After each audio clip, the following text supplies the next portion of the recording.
A paz do Senhor, irmãos. Quero agradecer ao Senhor Jesus por mais esta oportunidade que me concede ser um ministro do seu Evangelho nesta noite. Quero fazer menção também na pessoa do evangelista Kevin e os meus amigos pregadores do Evangelho que me acompanham, pastor João, pastor Diego. Deus abençoe em nome de Jesus. Quantos estão ansiosos por ouvir a voz do Senhor nessa noite? Abra sua Bíblia comigo no livro do Êxodo. Livro do Êxodo, capítulo de número 14. E versículo de número 14. Nós vamos ler apenas um versículo da palavra do Senhor. Êxodo 14, versículo de número 14, diz assim a palavra do Senhor: O Senhor pelejará por vós, e vos calareis. Vamos repetir todos em uma só voz: O Senhor pelejará por vós, e vos calareis. Amém.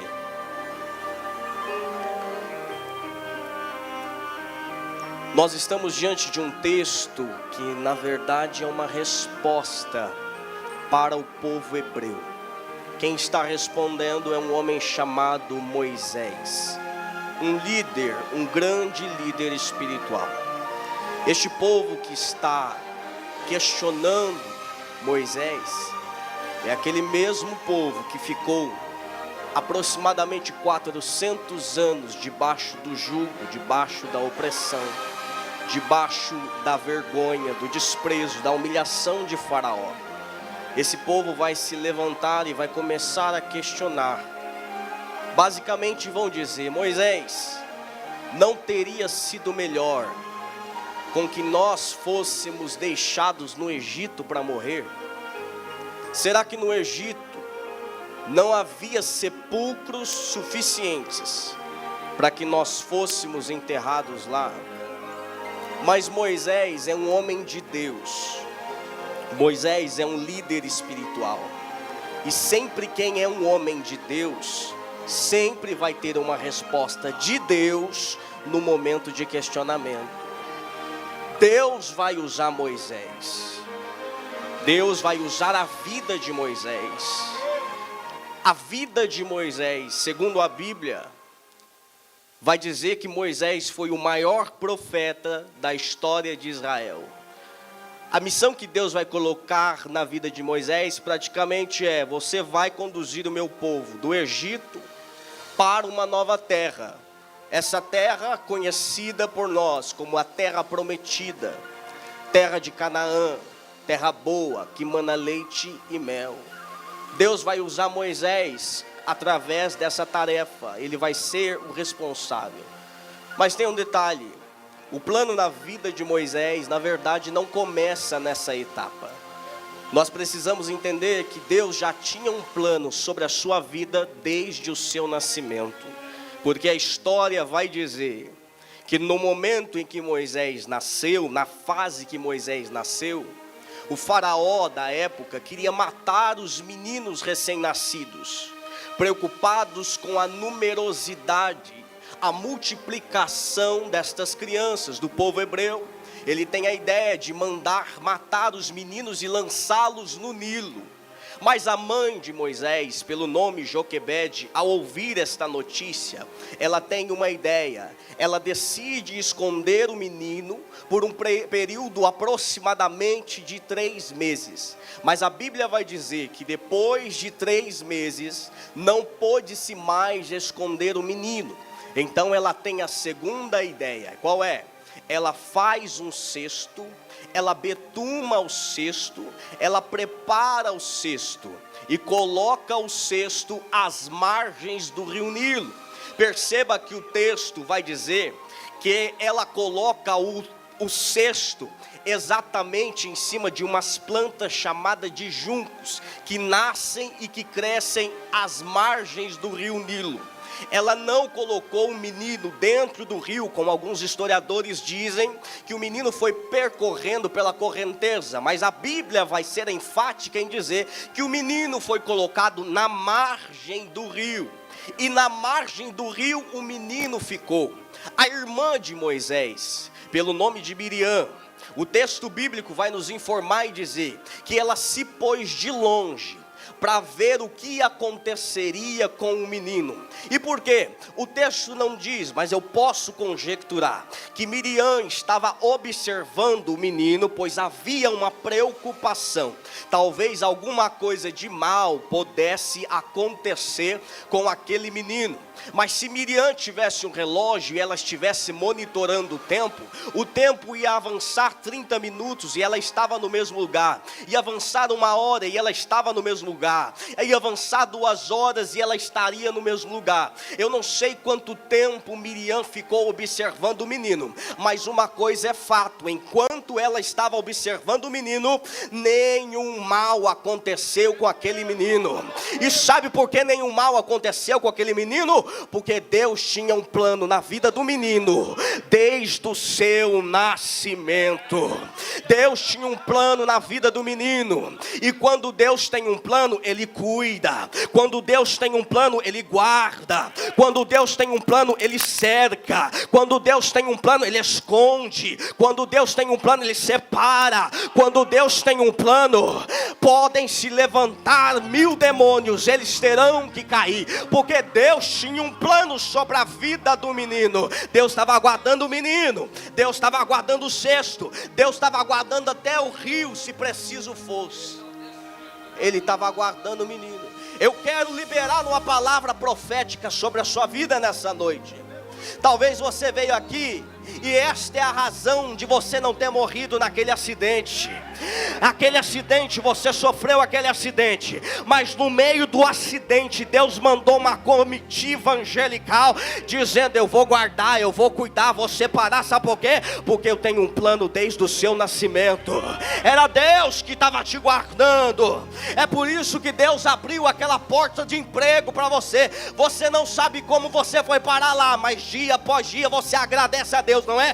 Foi Deus que abriu a porta, porque Ele tem um plano e está dirigindo você desde o seu nascimento. Eu vou dizer mais: sabe aquela pessoa que entrou na sua vida por esses dias para te abençoar? Você não sabe como ela foi chegar lá, você não sabe como ela parou, mas ela não parou lá de paraquedas, ela não caiu ali na tua vida por obra do acaso. Foi o próprio Deus que disse: vou colocar você ao lado do meu servo, da minha serva, porque eu tenho um plano na vida dele desde o seu nascimento, e eu vou abençoar a vida dele desde o seu nascimento.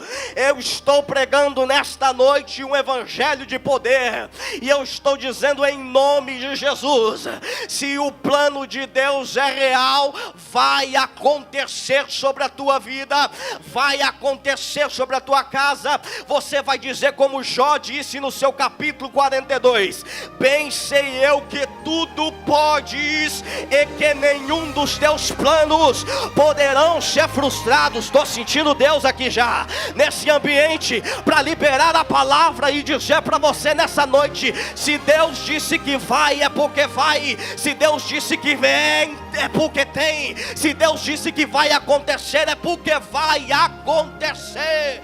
Podem se levantar 1000 demônios do inferno, se levantarem, vão se levantar para cair, porque Deus tem um plano desde o seu nascimento. Anando reva suribianderai, mando que vassou e amanda nasu tele. Aí, como Deus tem um plano, Ele vai cuidar do menino. A história vai dizer que o menino vai ser encontrado, e ele é encontrado por nada mais, nada menos do que a filha de Faraó, a filha do homem mais poderoso da época. Vai encontrar aquele menino.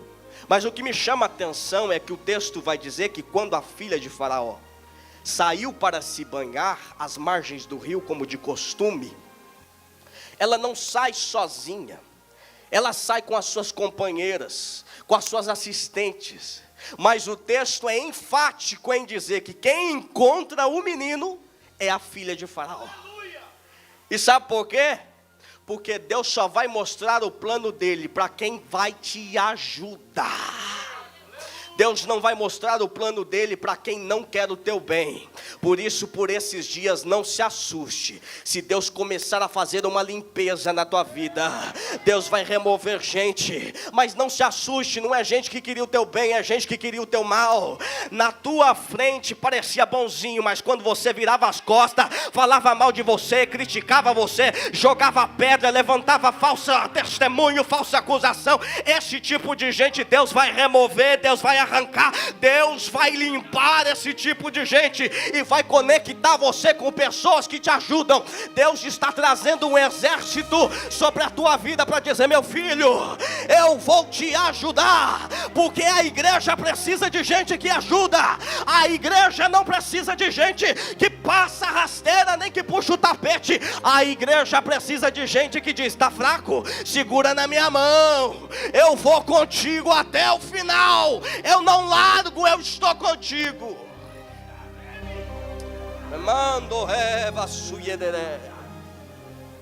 É esse tipo de gente que a igreja precisa. Deus está cuidando do menino, Deus está cuidando de Moisés. Moisés, quando ele foi encontrado, então agora ele vai ser levado para o palácio. E no palácio Moisés vai nascer e vai crescer. No palácio ele vai vivenciar esse ambiente. No palácio ele vai aprender diversas ciências. Lá ele vai aprender a matemática, vai aprender sobre astronomia, sobre astrologia, sobre agricultura. Moisés está convivendo no meio de pessoas com alto nível intelectual, com as pessoas mais inteligentes daquela época. Moisés está vivendo neste ambiente. Todavia, apesar de Moisés viver neste ambiente, a sua essência não era compatível com o ambiente em que ele vivia. O que isso quer dizer? Que apesar de Moisés ser um príncipe do Egito, está se tornando um príncipe do Egito, o coração de Moisés ainda continuava sendo de hebreu. Aleluia. Isso significa que a essência é aquilo que jamais poderá ser modificado. Não tem como mudar a nossa essência. É por isso que você não vai conseguir compactuar com as coisas desse mundo caído, com esse mundo de trevas, porque a tua essência não é daqui.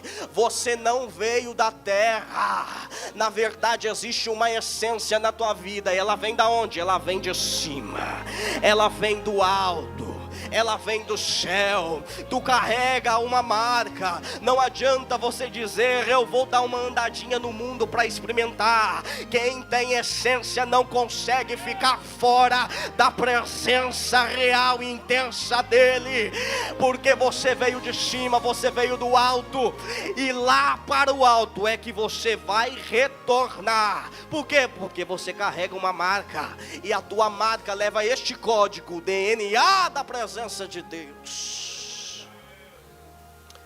Moisés, ele vai sair do palácio e vai até o Egito por causa dessa essência que está aflorando sobre a sua vida. Ele vai sair do palácio e vai para o deserto. Eu sei que tem muita gente que começa no deserto e vai para o palácio, mas Moisés começa no palácio e vai para o deserto. Por quê? Porque quando Deus tem um plano, Ele faz como quer, quando quer, do jeito que quiser fazer. Na vida de cada um, Deus trabalha de um jeito diferente. Então não fique assustado se as coisas aconteceram ou estão acontecendo na vida do seu irmão e na sua vida não aconteceu ainda. Isso não significa que Deus te esqueceu. Isso significa que Deus é particular ao trabalhar sobre a sua vida. Deus tem um trabalho particular sobre a vida de Moisés. ele vai sair do palácio e vai para o deserto de Midian. Mas quando Moisés chega no deserto de Midian, acontece algo diferente sobre a sua vida. O que acontece? Na verdade, quando Moisés está no deserto, ele vai iniciar uma segunda fase da sua vida. Segundo um grande pregador, chamado pregador Moody, ele vai dizer que a vida de Moisés, ela pode ser dividida em 3 fases. Dos primeiros 40 anos, do 0 até os 40 anos, a primeira fase da vida de Moisés. Moody vai dizer que Moisés pensava ser alguém, achava ser alguém, possuía bens, pensava ser o cara na linguagem popular. Mas quando Moisés, dos 40 aos 80 anos, quando Moisés está vivendo essa fase, ele entra na segunda fase da sua vida, onde ele se torna pastor de ovelhas. E ao se tornar pastor de ovelhas, Moisés vai cair em si. E agora ele vai mudar. A sua mente vai dizer: Moisés, na verdade você não é nada. Moisés, na verdade você não tem. Moisés, na verdade você não pode. Moisés, na verdade você não faz. Moisés está vivendo a segunda fase da sua vida. Mas Moody vai dizer que ainda existe uma terceira fase sobre a vida de Moisés. E a terceira fase de Moisés é quando ele está no deserto. Ele olha o monte Horebe. Em cima do monte, ele vê uma sarça pegando fogo. Essa sarça pegava fogo, mas não era igual às outras sarsas que Moisés já havia visto pegar fogo. Essa sarça era diferente. Essa sarça pegava fogo e o fogo não se apagava. O fogo não se consumia. Então o texto vai dizer que Moisés faz o seguinte: eu vou me virar para lá e verei este grande mistério. Deus sabe como chamar a nossa atenção. Deus sabe como falar conosco. Moisés sobe um monte. E quando Moisés está subindo o monte, uma voz ecoa de dentro da sarça, dizendo: Moisés, Moisés, tira a sandália dos teus pés, porque o lugar que tu pisas é terra santa. Era a voz de Deus falando com Moisés. Só que ele não sabia. Mas nesse momento, Moisés estava saindo da segunda fase e entrando na terceira fase. Oh, aleluia! Por que ele estava entrando na terceira? Porque a partir do momento que ele começou a reconhecer que ele não pode, que ele não tem, que ele não faz e que ele não é, ele encontra na terceira fase um Deus que é capaz de pegar aquele que reconhece que não é nada e fazer dele alguém. Na terceira fase foi a manifestação da presença de Deus. Na terceira fase da vida de Moisés, Moisés teve um encontro real com Deus. Deus está dizendo nesta noite: muitas vezes eu vou permitir a fase do choro, muitas vezes eu vou permitir a lágrima derramada, muitas vezes eu vou permitir a fase da tempestade, muitas vezes eu vou permitir a fase do vento, muitas vezes eu vou permitir a porta fechar na sua cara, muitas vezes eu vou permitir a palavra contrária, mas Deus está dizendo: tudo isso tem um ponto final. E quando é que ele termina? Quando você se aproxima da sarça, porque na sarça Deus vai falar. Na sarça Ele vai se manifestar. Na sarça Ele vai abrir a sua boca e vai dizer: Moisés, quem fez a boca do homem, ou o mudo, ou o surdo, ou o que vê? Porventura não sou eu, Senhor? Deus está dizendo: se prepara, porque está chegando a terceira fase sobre a sua vida. E a terceira fase é essa: é época de vivenciar os milagres de Deus.